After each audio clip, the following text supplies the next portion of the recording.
Welcome back. स्वागत है आप सभी का हमारे YouTube channel maths expert point में। साथियों, अभी हम लोग बात करेंगे 9 जनवरी यानी आज पूछे गए सवालों का के फुल एनालिसिस करेंगे। क्या क्या सवाल पूछा गया था, बिल्कुल ऑथेंटिक सवाल जो हमको बच्चों के द्वारा मिला गया है उनको हम आपको दिखा रहे हैं।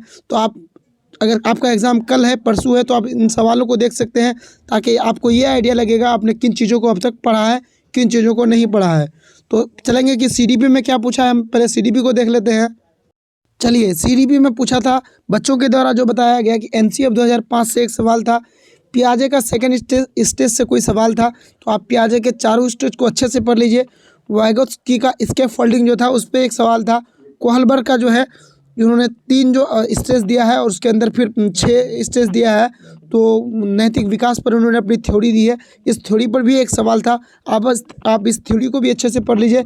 निपुण का फुल फॉर्म पूछा था, आप इसको भी अच्छे से देख लीजिए। और निपुण भारत जो है इसका फुल फॉर्म पूछा था, आप कई जो फुल फॉर्म है इसको देख सकते हैं।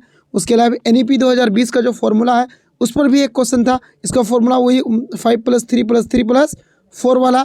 और एनईपी 2020 को आप अच्छे से पढ़ लीजिए। हमने एनईपी 2020 के लिए सभी सवालों को इकट्ठा करके जमा किया है। उसका पीडीएफ अगर लेना चाह रहे हैं तो आप हमारे टेलीग्राम में जुड़ें, वहाँ आपको फ्री ऑफ कॉस्ट दिया जाएगा और उसका वीडियो भी अवेलेबल कर दिया जाएगा। चलिए आगे जो है अधिगम अक्षमता पर एक सवाल था, बहुविधि पर एक सवाल था, और सृजनात्मक बालक यानी क्रिएटिव जो बालक है उन पर भी एक सवाल था। तो आप उम्मीद है आप इन सबको अच्छे से पढ़ लिए होंगे, और जिन्होंने आज एग्ज़ाम दिया है वो भी पढ़ लिए होंगे, उनका अच्छा मार्क्स आया होगा। हमने शुरू में ही आपको सजेस्ट किया था कि आपको पियाजे, वाइगोत्स्की और कोहलबर्ग और बहुबुद्धि का सिद्धांत जो गार्डनर साहब का था, इन 4 थ्योरी को अच्छे से पढ़ लेना है।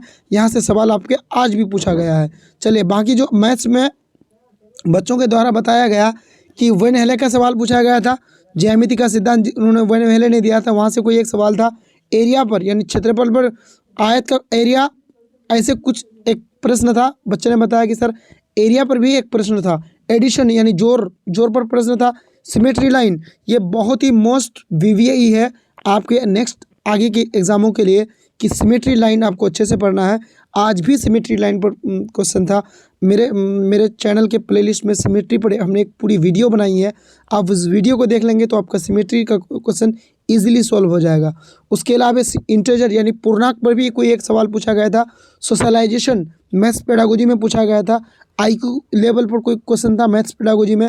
नंबर सिस्टम यानी कौन सी संख्या बड़ी है, 4 संख्या दिया होगा उसमें कौन संख्या बड़ी है, उस पर एक सवाल था। पैटर्न से संबंधित एक सवाल था। तो आप अच्छे से आप इन सबको कर लीजिए, क्योंकि यहाँ से आपके प्रश्न पूछे जा रहा है। चलिए आगे बात करेंगे ईवीएस की। तो ईवीएस में स्लोथ क्यों नहीं पूछेगा भाई, स्लोथ तो पूरे ईवीएस में छाया हुआ है। यहाँ से एक प्रश्न था। महाराष्ट्र के बारे में कोई एक प्रश्न था। महाराष्ट्र चित्रकला के बारे में कोई प्रश्न था। और बर्ड जो है चिड़िया के बारे में और उसके पंख के बारे में कोई एक प्रश्न था। अरब सागर से कौन से राज्य सटे हुए हैं, उसकी सीमा में कौन कौन है, वहाँ से एक सवाल था। हाथी के समूह के बारे में भी एक सवाल था। मणिपुर में कौन सा डांस, कोई एक डांस दिया होगा चार ऑप्शन में, एक ऑप्शन जो है मणिपुर वाला था, वहाँ से एक प्रश्न था। नक्शा यानी दिशा, इन दो में से यहाँ से 2 प्रश्न था। और मिजोरम में झूम खेती से संबंधित एक प्रश्न था। और गोलकुंडा का किला जो आपका साउथ भारत में है, वो अभी जो वर्तमान समय में वो तेलंगाना में पड़ता है, गोलकुंडा, वहाँ से भी एक प्रश्न पूछा गया था। चलिए इसके आगे जब हम बात करेंगे कि तो मधुबनी, ये गोलकुंडा के बाद काले बिलिया जनजाति जो सांप पालते हैं उन पर भी एक, सपेरों पर भी एक सवाल था। मधुबनी चित्रकला यानी बिहार, इससे भी एक संबंधित था। एक सब थीम पूछा गया था और एक राजस्थान का घर। तो आप इन सबको अच्छे से कर लिए होंगे तो आपका 15/15 आने की फुल गारंटी है, क्योंकि इन सारे सवाल को हमने अपने चैनल में कराया है। चलिए इससे आगे हम जाएंगे तो देखेंगे हिंदी पर। तो हिंदी में महात्मा गांधी पर गद्य था। डिसलेक्सिया पर एक प्रश्न था और ग्राफ पर कोई एक प्रश्न था हिंदी में। तो या बच्चे ने हमको बताया हिंदी, लेकिन हमें लग रहा है कि इसका मैथ पर सवाल था। तो कहीं ना कहीं मतलब ग्राफ पर एक सवाल था। और संधि तो होगा ही, समास होगा ही, प्रदूषण, चौमस्की, इन सब पर प्रश्न था। अगर आपने अच्छे से पढ़ लिया है तो हम उम्मीद करते हैं कि जो हम तैयारी करा रहे हैं आपको 120 प्लस की, आप इसके लिए इनका ये करके आए हैं। आप हमारे चैनल पर बने रहें, आपको फुल तैयारी कराई जा रही है, अच्छे से कराई जा रही है। हमारे चैनल पर हर तरह के वीडियो अपलोड हैं, आप वहाँ से देख सकते हैं। चैनल में नए हैं तो लाइक और सब्सक्राइब करें, दोस्तों के साथ शेयर करें। थैंक यू दोस्तों।